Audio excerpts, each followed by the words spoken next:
Hello guys! So I got this real moissanite na earrings yata to or bracelets. Let's see. Let's unbox. Excited kay ko ani. So it comes with the GRA, of course. GRA report.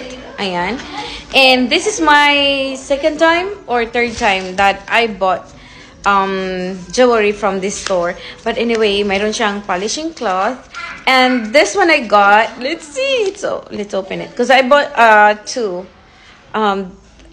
Ring and bracelet. So let's see, what is this one? So this one is a bracelet. Ang cute. Tingnan nyo.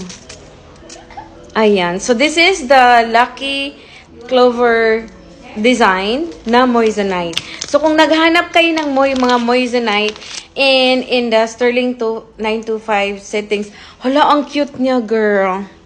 Hala, tingnan nyo. Ang kinang! On the next video, i-test ko yung ano niya. I-test ko yung moissanite niya. Yung stone. Hala, ang kinang. Pwede to kay Baby Princess, Ning. Ayan, may mga sizes. Hala, may mga sizes siya. Hala, baby. Hopefully, kasya to ni Mami. Ayan. So, tatlo yung mabigat siya, girl. Mabigat. And this is in Sterling 925 na settings. Tapos, Sterling 925 na settings. And, in 18 karat gold plated. So, ayan. So, let's see. I-try ko kay baby muna. So, ayan guys. Ganon siya kaganda.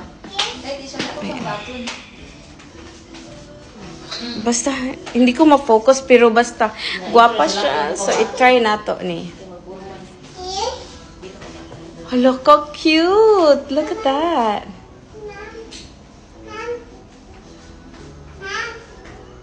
Hala, ana siya.